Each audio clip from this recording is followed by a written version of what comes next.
What's up to Lion Talk Live? So we love you too, buddy. What's going on, guys? It is Aiden Hutchinson.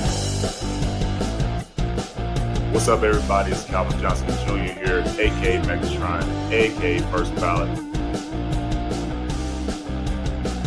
What's up, man? It's your boy Amon-Ra St. Brown. Greetings and salutations to everyone out there in YouTube land.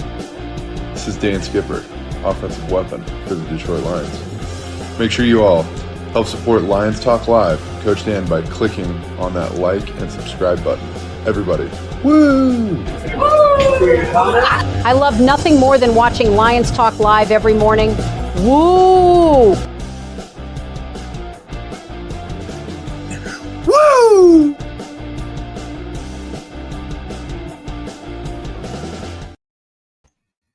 Well, greetings and salutations to everybody out there in YouTube land. I am your host, once again, Dan Thornton, and I want to thank you all for joining us here today. Lions Talk Live, you know what? Friday morning show edition, and I think we've got some real good news that I was able to get this morning, late last night, whenever. I guess I actually read the information that came through to me.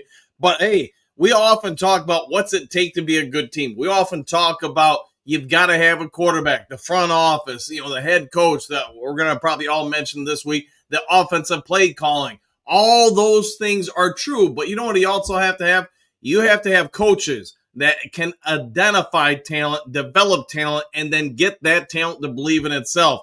That extends into the front offices, the scouting department. This is going to be a part of the main topic of the day because anybody watching this video, you're probably going to want to hear what at least one coach had to reach out and say to a media personality, and then got me over that information, like I said, late last night, early this morning, depending on if you're splitting hairs. But it does appear Brad Holmes and the Detroit Lions may have struck gold once again with one, maybe two late-round finds. And if you looked at the thumbnail, you probably have a clue who they are. Again, we'll address this during the main topic of the day, but if you want to know why Brad Holmes and the Detroit Lions didn't make some moves going into the trade deadline, maybe after the draft, it could be they already knew what they had, and that's good enough for them.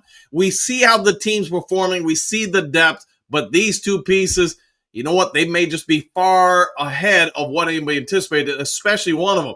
There is word and information that at least from a couple inside Ford Field, they believe one of these rookies, late-round picks, could actually start this year and make a meaningful impact. We'll get into that, after the 5 headlines now when we get into the main topic of the day. All right, real quick before we get into both of those, if you haven't yet subscribed to Lions Talk Live, please consider doing so, making that push for 15,600. We are 12 subs away from it, so if you can help out with that, man, you get a crisp, clean high five from me here today. Also, if you have a half second of time, it doesn't cost a dime. Hit the thumbs up button, the like button, hit all the buttons. We try to get every episode of the show to 200, 300, 400, maybe even 10,000 thumbs up or likes if you're willing to really help out a whole lot, if you're able to. Last but never least, if you are considering maybe having your windows cleaned, maybe holiday lights hung up, gutters cleared out, whatever it may be, I want you to go ahead and take yourself, do yourself a salad this morning. Go to www.customshinewindowcleaning.com or just simply reach out the old school way. Call, text, whatever, Tom McKenzie. They've been serving greater Oakland County since 1997. They do phenomenal work, highly reviewed. You want your windows washed, your gutters cleaned, holiday lights hung up, then go ahead and reach out to them. They are members of the Do Crew. Check them on out. All right, all that done, set out of the way. Let's get the show kicking off and going, moving forward, plowing forward with 5 headlines up.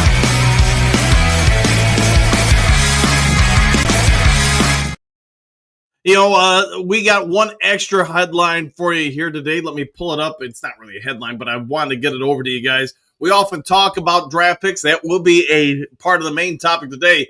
And, hey, we all get it. When the Lions drafted Jack Campbell, a whole lot of Lions fans threw shade at him. Whole lot of people in the national media thought we were bums. We didn't know what we were doing. Well, here's what we do know. This is from Pro Football Focus. You can have your own opinions on the grades. I'm just here to tell you what the stats say.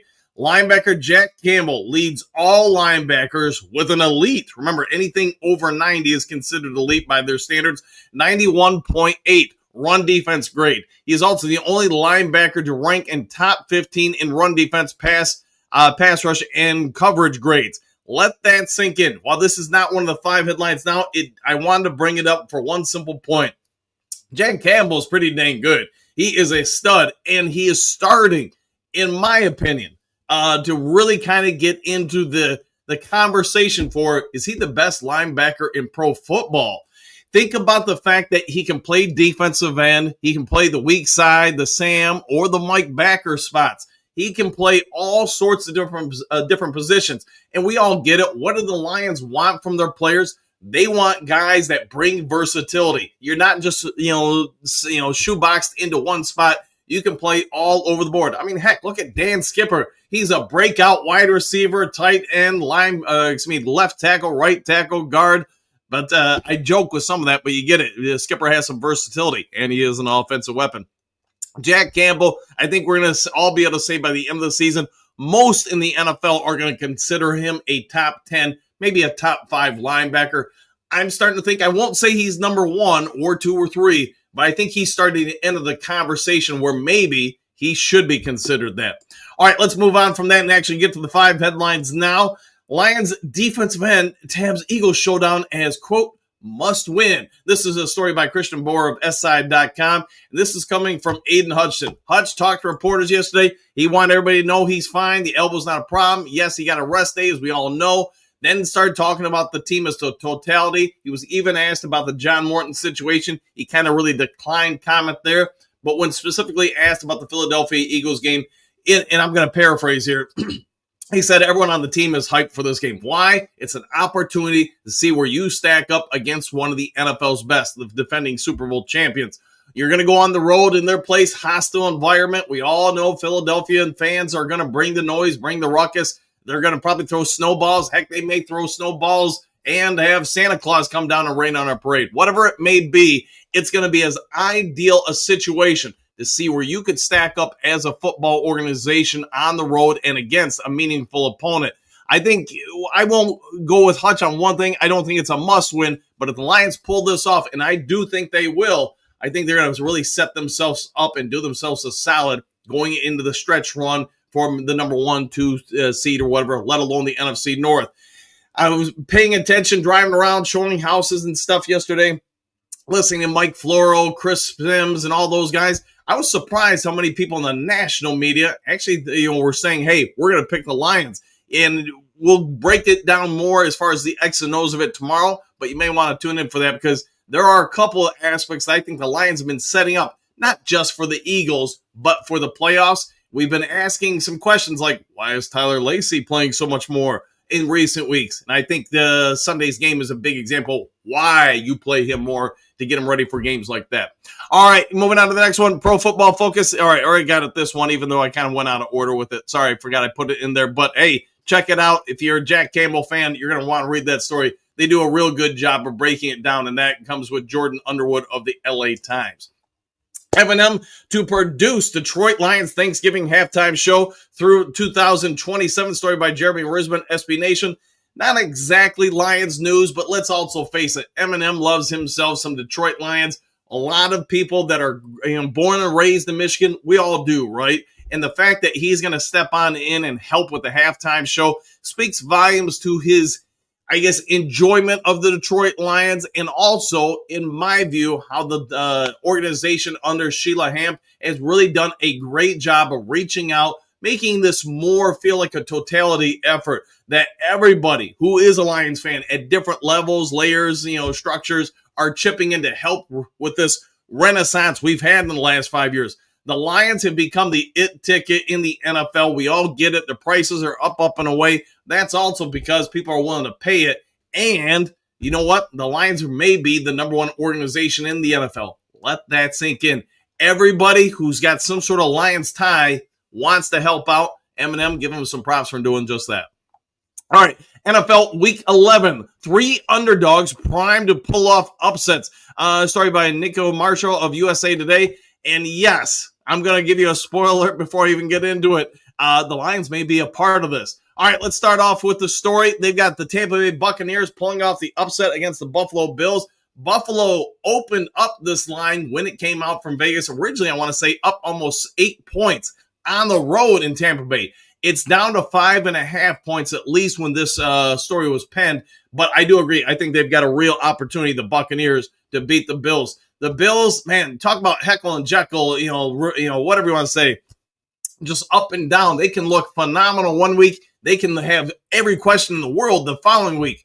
If you were a part of that fan base, we have complaints about how the Lions perform at times. Imagine being on that roller coaster ride. Woo, baby. All right, next one, and not a surprise here probably for some, the Kansas City Chiefs against the Denver Broncos. Broncos are favored to lose, and again, they are the home team. Denver's, their quarterback play, I'll say, in my opinion, they've really dropped off there. I think they've got some stuff there, but it just hasn't clicked offensively, at least as of yet so far this year. I think that defense is pretty legit, though. I don't know if they're going to beat the Kansas City Chiefs, but I think they've got an opportunity. All right, the spoiler alert. Hey, here's a surprise for you. They've got the Detroit Lions beating the Philadelphia Eagles in Philadelphia.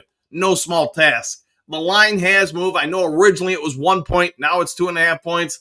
Hey, it's under a field goal on the road.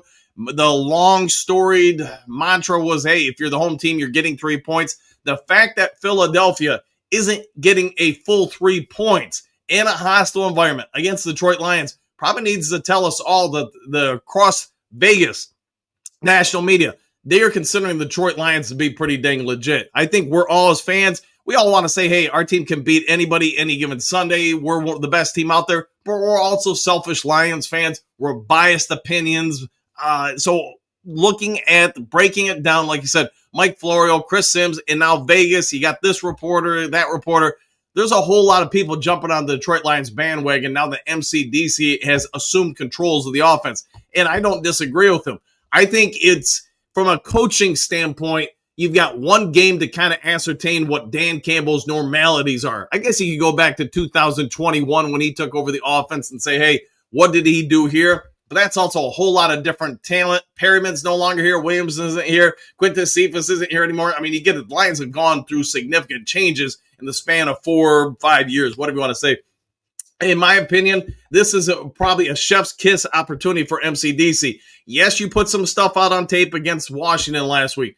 But, man, the Philadelphia defense, they're going to have to really kind of guess on the fly, in my viewpoint, what's going to come out. And I think MCDC, Dan Campbell's going to use that to his advantage. I won't be surprised if he sets up a lot of formations we saw against Washington that are actually completely different this week, because they won't have a clue what that formation is. You've got one game to break down video, and I'm going to tell you, that's a tough job to do, to actually find normalities in one game.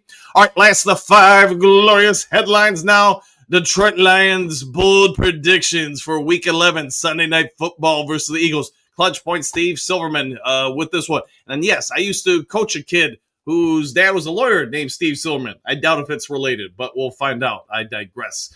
All right, Detroit Lions, Jared Goff will throw for 250-plus yards and 2 touchdowns. I can totally see that happening.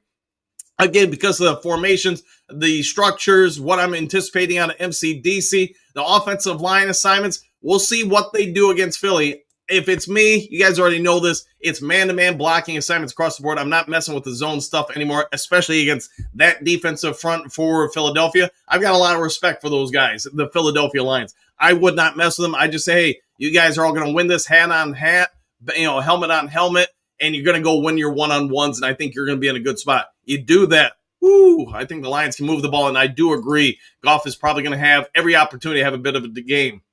All right, next to the bold predictions, Jalen Hurts will struggle against the Lions defense, and I agree. And it's no disrespect to Jalen Hurts, but he's got an offensive line that all 5 of the starters, they have some level of injury. They're a little beat up, and we all get it. Since Howie Roseman took over the Philadelphia Eagles about a decade ago, he's built on physical abilities, also athleticism. He wants to have the more physical team out there. And if you watch the Green Bay Packers game a week ago, you watch at the start of the game, you look at the difference between the Packers offensive line and the Eagles defensive line, there's a noticeable difference. And they did wear on, in my viewpoint, the Packers offensive line over time in that game, and it showed up. my opinion, the Lions' defensive line is a whole lot like Philadelphia's. They're big, they're nasty, you have a lot of rotational pieces. You can get after people, and I think you're going to shut down, or the Lions are going to try to shut down Saquon Barkley. It's their game plan every game. Make the quarterback have to beat you over and over and over. You put the football in the air. We all know the adage. There's two things that can go against you, one thing that can go for you. I like those odds against this Lions defense. All right, last of the bold predictions. Hutchinson will make his presence felt for the Lions with two sacks. I think he's got an opportunity to do a little bit more than that. But you know what? I don't want to be greedy. 2 sacks sounds fine for me. Hutchinson is leading the league in pressure rates. In fact, that just made me think of another pop-up I was going to have for you guys. I apologize. I did not have it loaded in time. Let's see if I can get it loaded for you, though. All right, if I can get something to pop up here. All right, there we go. This isn't exactly Hutchinson related, but when we're talking about people getting pressure, let's also be fair and talk about guys not getting pressure. And if I can get these stupid buttons to work for me, hold on a second, share a screen. I'm trying to share a screen.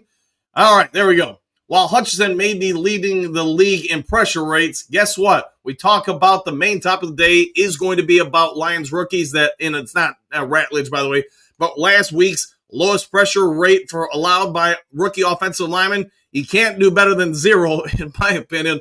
Tate Ratledge, throughout the season, he has shown why the Lions have drafted him and brought him on in. Good for him, man. He is starting to really mature into his own.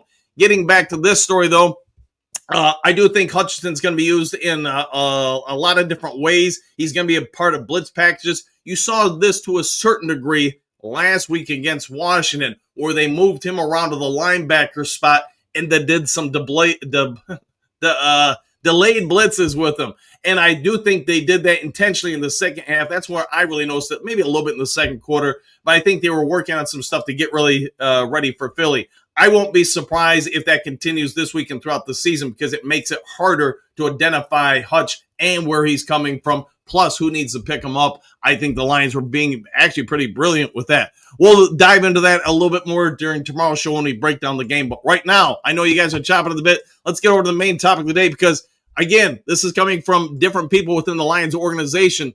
I think that it sounds like the Lions have once again hit a home run on at least one guy, quite possibly 2. Let's get into it.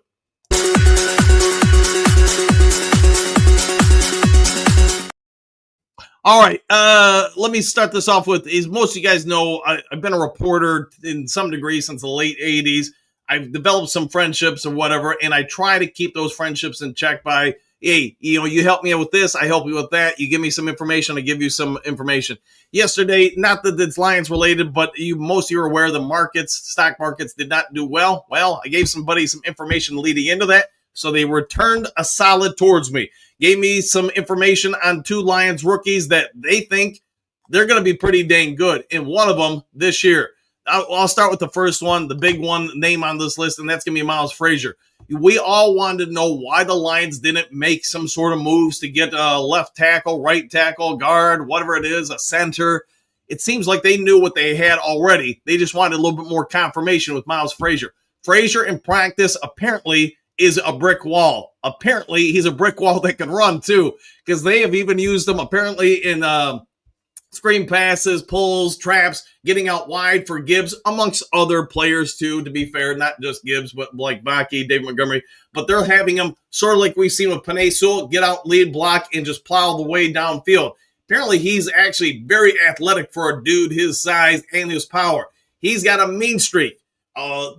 This source did tell me off the field, you would think this guy is just sitting around playing video games all day. He's just doing, whatever, just, like a surfer guy, I think is the phrase that was used. Just, yeah, man, whatever, man, just kind of real laid back. But apparently he's got a mean switch that once he gets on the field, he flips it and he's just lights out mauling people. Brad Holmes in this scouting department, they've been the biggest reason, in my view. You can have all the coaching in the world, but at some point you got to have talent to win. If you don't have talent, you're not going to win consistently. And it does sound like when we all wanted the big move trade, it would seem the reason why they didn't pull that trigger. One, I'm sure to a degree, Dan Skipper, they've got a level of comfort, familiarity with. They're comfortable with them. They know that they can play in both tackle spots. maybe to a degree, the guard spots, which they've done in the past, although I don't think that's ideal for him. But then there's Miles Frazier. This source did tell me that the fact that he's able to play every spot on the offensive line is a huge win.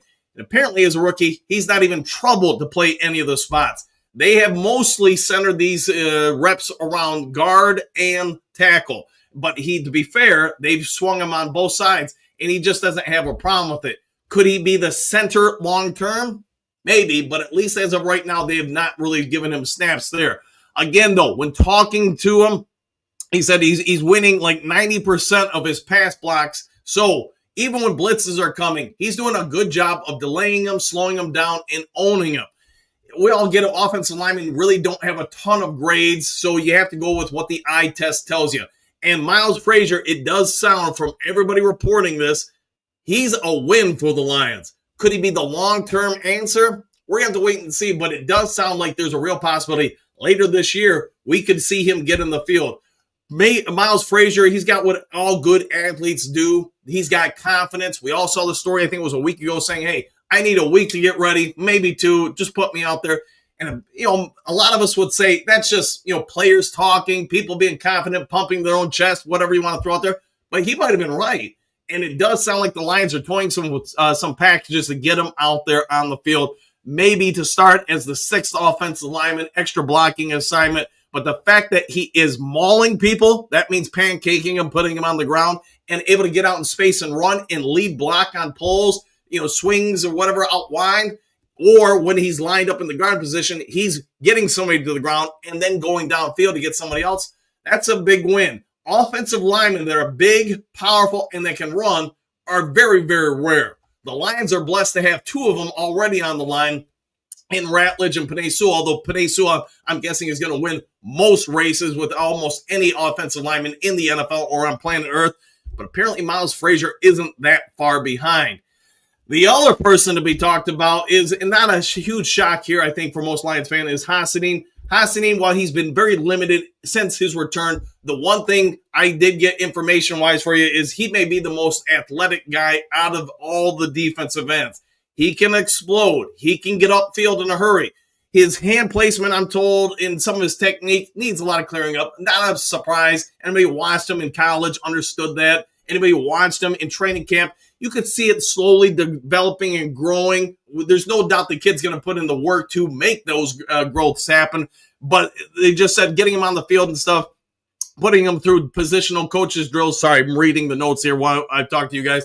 It just he looks more athletic, more explosive than he did in the preseason games. Why is that? Well, he probably had some time to really focus on recovery, conditioning, etc. Being more specific or intentional, as the wife would say, with stuff. And it does sound like he may be the most athletic defensive end the Lions have. And that needs to set in, because think about some of the guys we do have. Aiden Hutchinson's a monster out there. We're just talking about him being the defensive end of the NFL that has the most pressures of anybody else. You get that because you can get to the quarterback. You have the ability, the speed, the agility, whatever, to get past a blocker or three in Hutchinson's case and win it, get there, and get the pressure on. Hassanin, it does sound like he's being viewed as a little bit more of a project. We probably all understood that when we draft him, but he may be the most athletic project we have on the defensive line. And again, why didn't we make a move at the trade deadline? It sounds like Miles Frazier is going to be on the field this year at some degree, sooner versus later. When it comes to Hassanin, I don't know, man. We can all have our separate opinions here. I just think he's missed a lot of time. I think the Lions want to stop the run first, and that's something that's going to come down more to technique, in my view, than him. It's not that he doesn't have the motor or the will, but he's going to have to win against some left tackles typically that, or have a lot more experience than him. We'll have to see if that pans out. Man, I can't talk right now. All right, Duker, we got about 5-6 minutes until the hitman, Kurt Steele, joins us. So let's get over to you guys, see what you guys have to say. But I know we all talk about, the Lions draft success, and they've got a ton of it. That's not deniable. I don't care if you hate Brad Holmes or love him. You got to give him his just respects, and that he's been the best GM when it comes to drafting the Lions have really had since late 80s, early 90s, a long time. How about that? You can have your opinion on James Houston. My personal opinion has always been, I would have kept him. Yes, he's not really a defensive end that can shut down the run. He's getting destroyed in Dallas with it. But you know what that dude can do? He can get to the quarterback and on obvious passing downs. I would have kept him. You also look at Christian Mahogany. Whether you call Ife Melifanu a win or not, I'll leave that to you. St. Brown, 4th-round pick. Is that a late-round pick? I don't know. Depends on how you view a 4th-round pick. But you guys get it. They've had a whole lot of success with late-round picks. And it sounds like, man, they have got 2 diamonds in the rough here. All right, Duke Crew, let's get to you. Michael D, greetings, salutations, Coach Dan, and Duke Crew, exclamation one pride, woo, and good to see you. JDC, morning all, back at you. Trey, what's good, everybody? Question mark, what information do we get, Coach and Duke Crew? Well, now you know, hoping it's good news. I think it's phenomenal news, and I think we had some clues of this prior, or at least some hope. This just kind of slams the door on it and confirms it. Bo, good morning, Duke Crew. No doubt, question mark, what doubt? Woo! I'll go with that. Johnny L, good morning, folks. Back at you. Big Eddie. No Laporta, no TA Sunday. Is a Meek able to go? Question mark. Sounds like it could be pretty shorthand staff. Yeah, I do think some of those guys are going to be out. I do think Laporta and TA will be out this week. I guess what it comes down to a coaching standpoint, is this game more valuable than, say, the next 2 games? And I'll leave that to your devices. Jess, keep them out, I say. Let those boys get right before we face the Packers. That could be what the organization's thinking. I want to beat Philly, but I'd rather win the North. I'm down with that. France, good morning, all. I trust in Brad and Dan. Porter's got something to do with his back, so don't mess around with that. No, I agree 100%. Backs are like knees. Once they get, roughed up the wrong way, it's just hard to do much. This isn't a playoff game. Yeah, if there was a playoff game, maybe they would go. Johnny L, what's up with Laporta? Back strain, ligament situation. He's been out all week from practices. My anticipation is he's not playing Sunday, and nor would I have him play.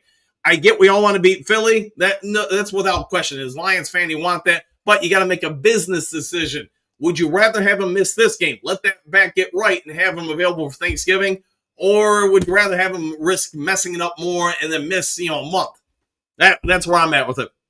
All right, good morning, Duke Crew, One Pride. Hey, Duke Crew Fanatics has a sale on, Duke Crew Fanatics has a sale on some Lions gear today. I picked up a $70 starter hoodie for $50. Thank you for that. Good morning, Johnny L. Oh yeah, how about that? Jim, start the win by winning the coin toss. Hey, that could be the first one of the day.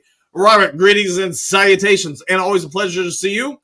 Carrie, morning, everyone, and back at you. Johnny L, great morning at Chib Hookadoo. Michael D, I noticed that also, Jim Boer. The Lions lose more than they win. Could be. Doug, Detroit sports are back with an exclamation point. I agree. The Pistons, Red Wings, Tigers, they're all doing pretty well. Dave, so what's the word? Good news on a few more of the rookies? Yes, indeed. Kerry, Laporta, pinched nerve. Yeah, that and some ligaments, I'm told. Bo, we can jumbo the Eagles. Let's do that. Let's jumbo D all over them. Robert, Kerry, we'll do Bo. Hook Gary, is he out for Sunday? Nothing official yet, but I'm thinking he will be. Gary, game time decision. Campbell's too strong, so Frazier is him. It's sounding like it. Gary, rather sit him than have him get worse. Me too. Gary, give him that tens unit, maybe. Jennifer, good morning. All Johnny L. Time is still dragging. Hey, we're a little bit closer to Sunday night than we were. Susan, is it just me or having the Jets do better overall since trading for all those players? Since making all the trades, maybe you could have the argument they perform better. I don't know. JDC, Jim Boer, and after winning said toss, always make the correct decision. Lions have also had their share of towing costs incidents over the years. Yes, indeed. They chose to win. Henry Moore, good morning, Coach Dan the Dooku. What a team. What a podcast. Exclamation point. What a time to be a Lions fan. Woo! Hookadoo. Good morning, Henry. Johnny L. My body hurts today, but I will push through for the crew. Thank you very much for that, my friend. Hope you get better. John, looks like the Eagles are healthy and we are not. That'd be accurate. Coach Rock, good morning, Duke Crew. Back at you. 5 fingers ready. I'm thinking our D-line has a chance to impact this game. I think they will have a big impact on the game. All right, guys, it's about that time to bring forth the man, the myth, the legend. Hey, he had a little bit of a vacay out on super secret assignment. Let's bring over Kurt, the Professor Hitman Steele.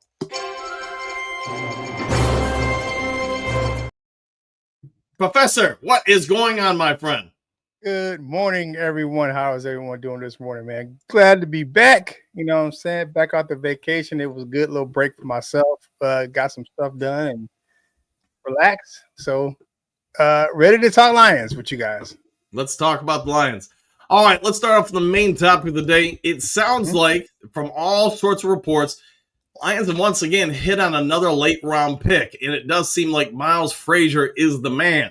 There are reports coming out of Detroit that they're using him at multiple different positions, and he's just not frazzled by it. He can go from one side to the other side. It's not slowing him down. He's getting out, getting through his first block, getting to the second layer. He's athletic. He's powerful. And apparently, you take him off the field, he's a goofball. You put him on the field, he's a bull. What are your thoughts on Miles Frazier? He's a perfect fit for the Lions. He's versatile. He can do multiple things. So I like what we're hearing out of Allen Park about him. You know, you look back at the draft, there were some that had him targeted as, a second, third round pick, somewhere in that range. Why do you think the Lions were able to get him later in the draft?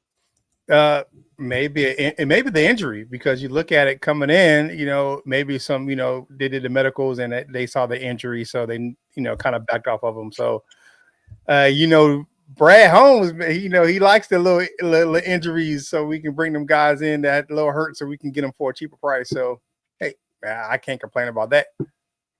Then let's move on to the next of the two guys. But when it comes to Ahmed Hassanin, multiple reports, and I don't think anybody's really surprised by this. He's pretty dang athletic. He may or may not be the most athletic end on the team.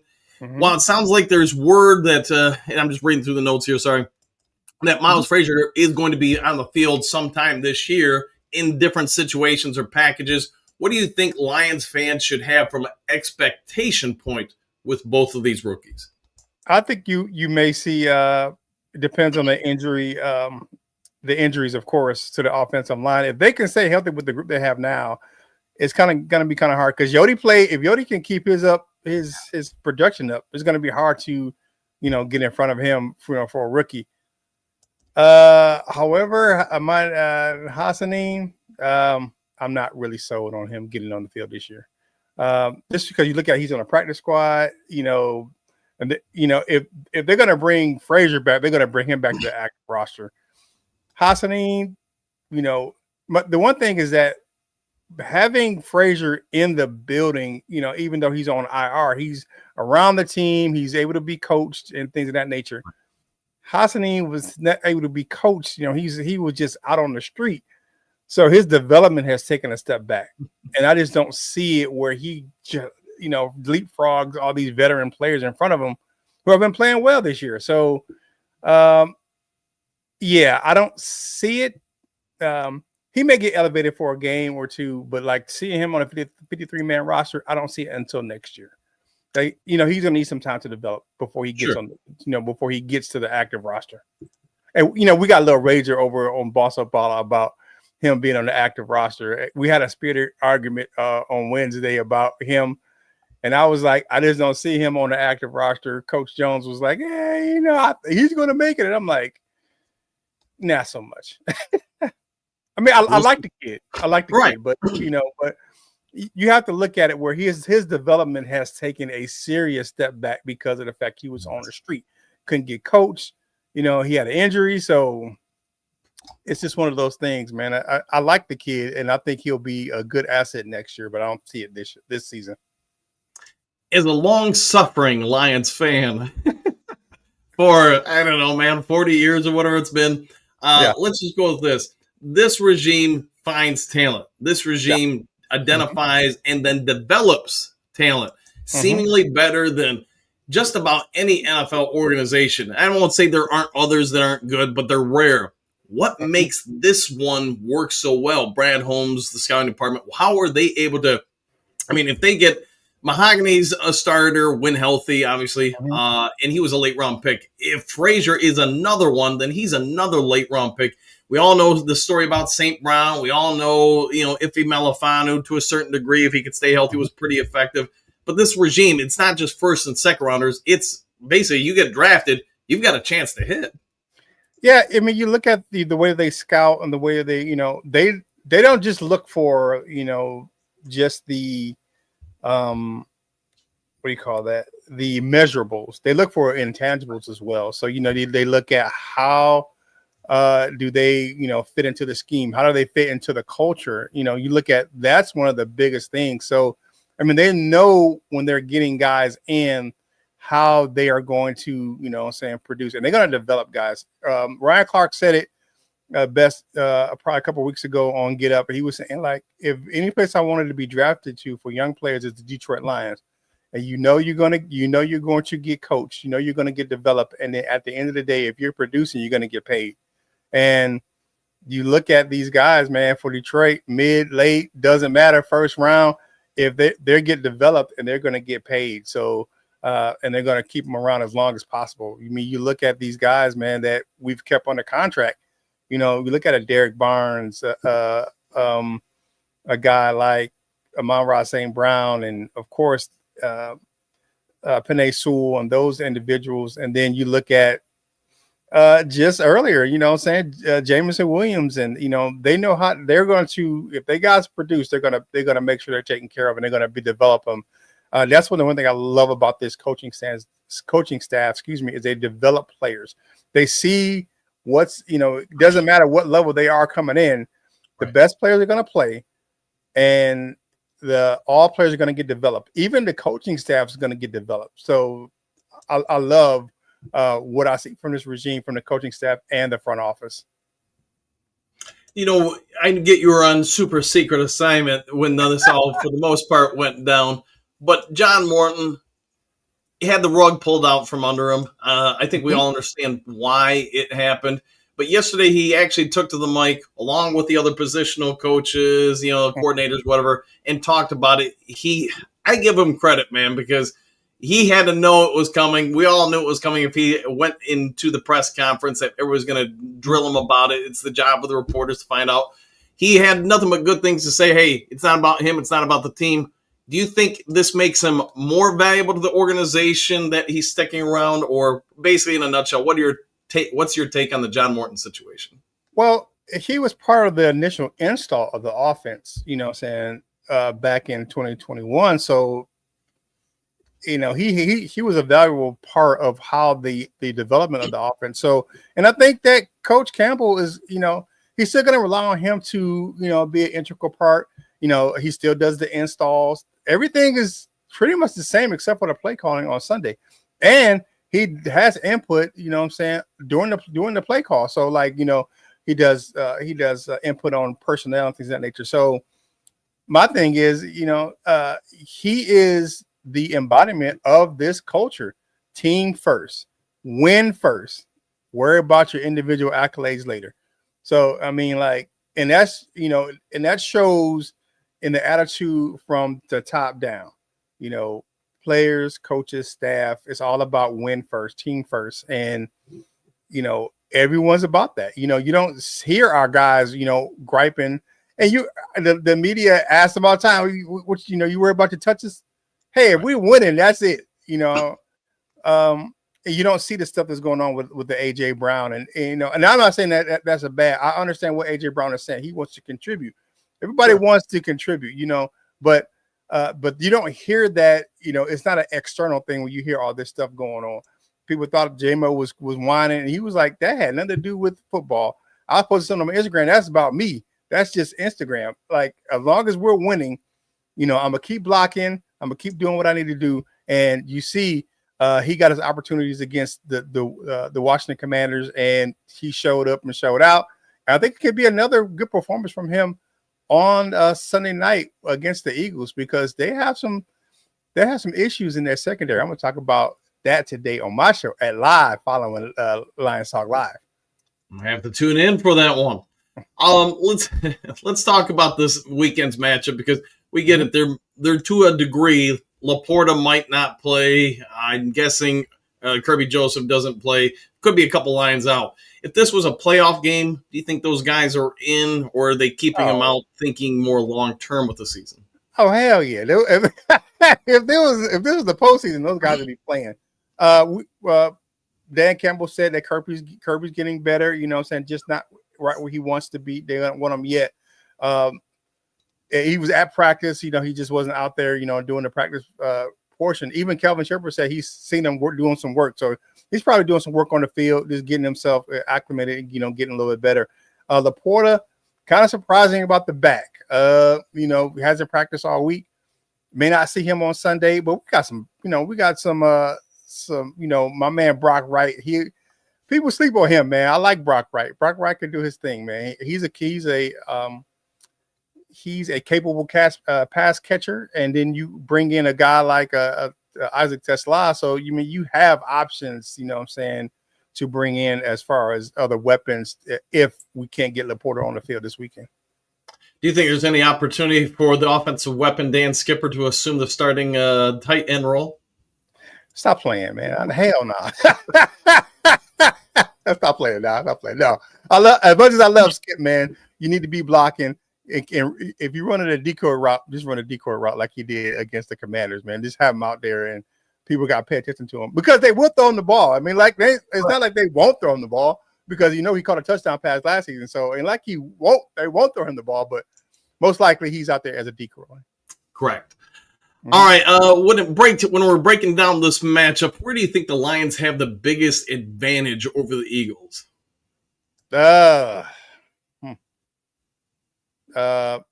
Trenches.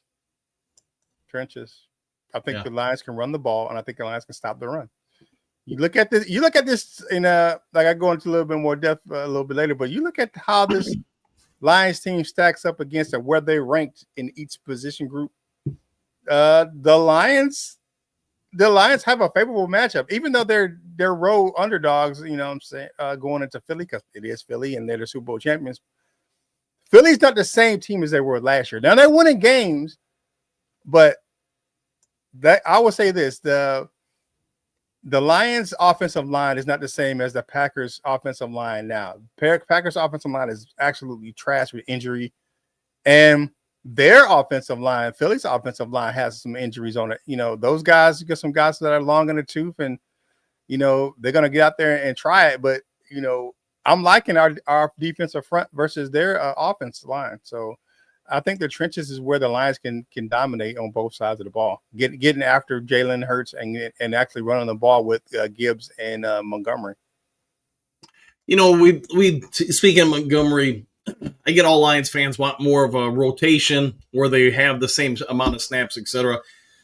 To a certain degree, maybe they do get close to the same amount of snaps, but why do you think the Lions coaching staff this year seems to be favoring Gibbs so much more?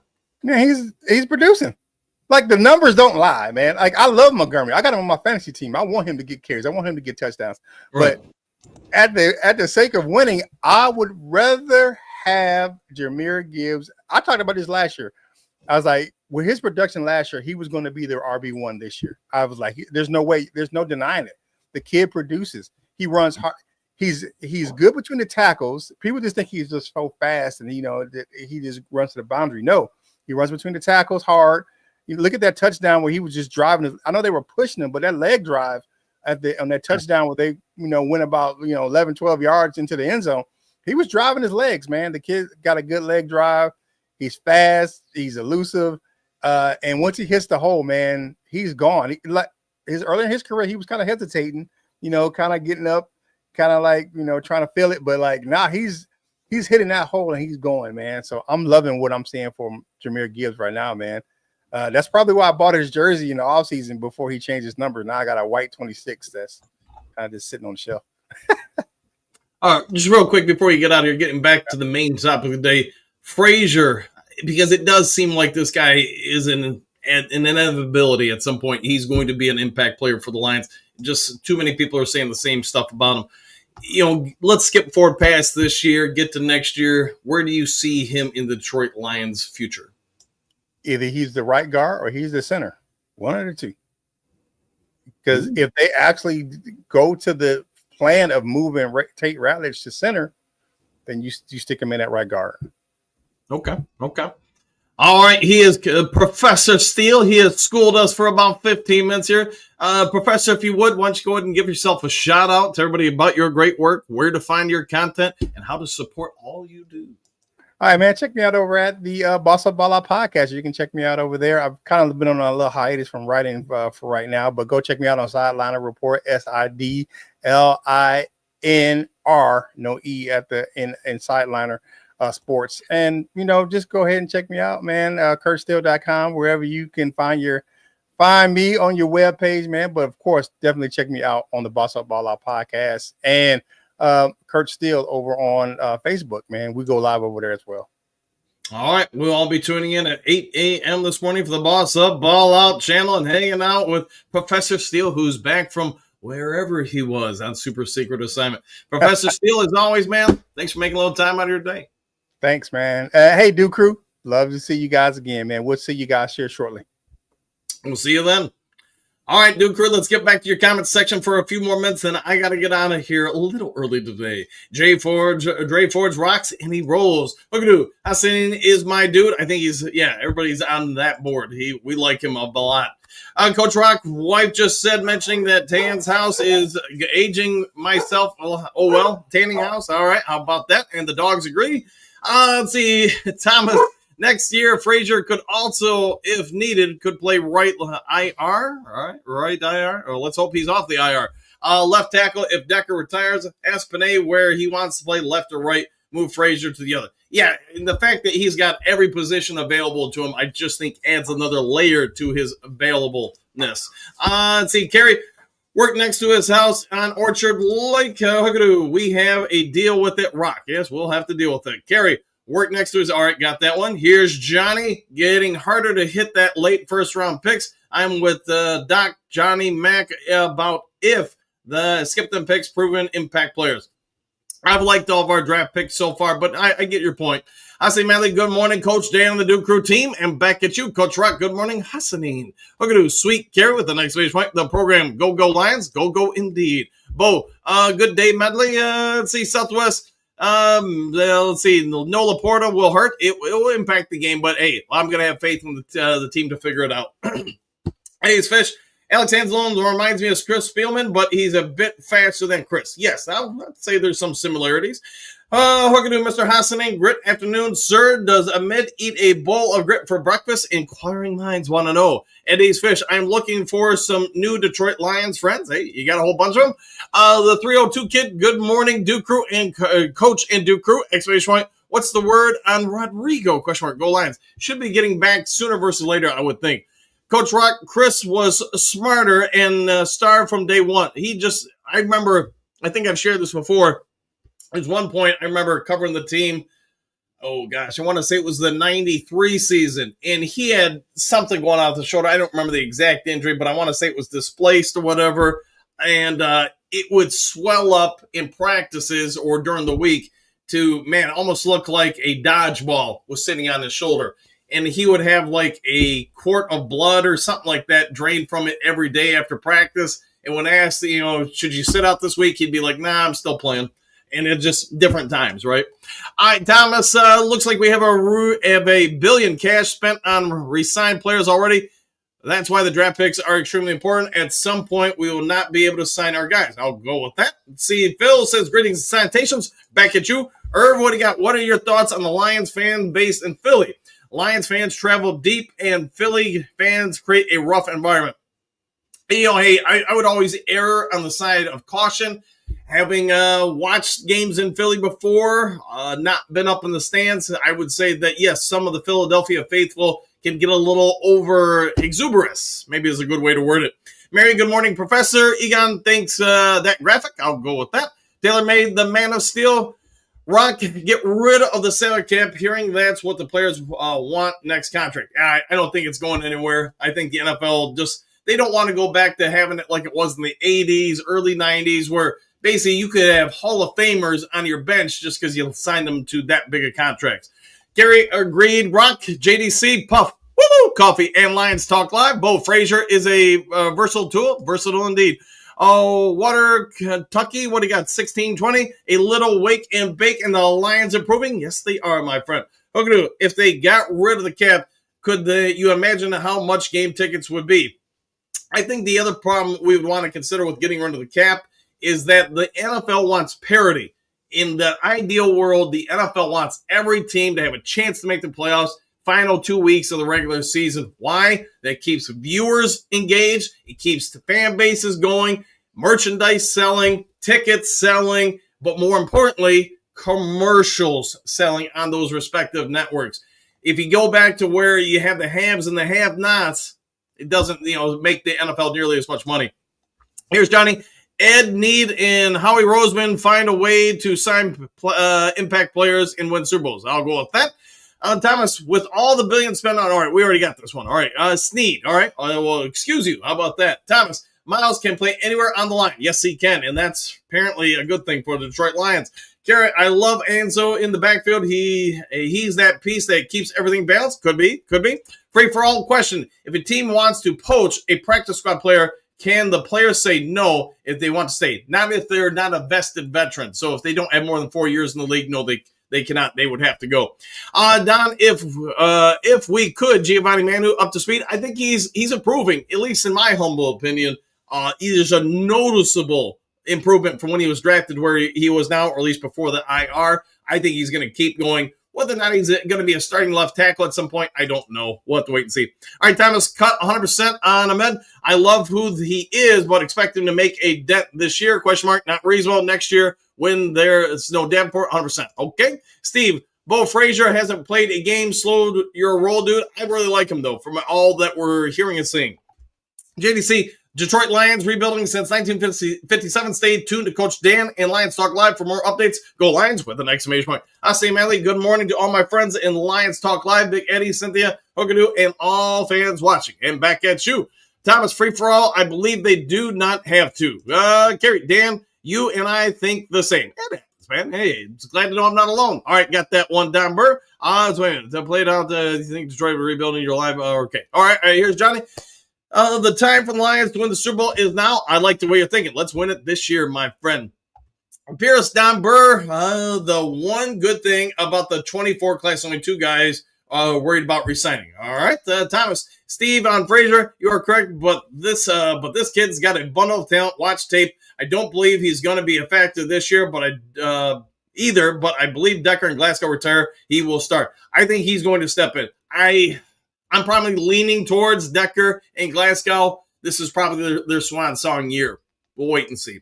Number, what's your 2? We'll find out. JDC, just think, Lions lovers, we got to see more MCDC play calling again. Woo! Exclamation point. All right, going to look for people that haven't been on as much. Pierce, Don Burr, T.A. Mahogany, Don Burr, I concur. Verno, Coach, we have a cheat code. Is it our head coach, Dan Campbell, with the glasses? Detroit Lions fans, welcome to the Super Bowl. I can't wait to see us in the Super Bowl. Here's Johnny. Rams won a Super Bowl, lost players and rebuilt. Give us that. I'll take that. JDC.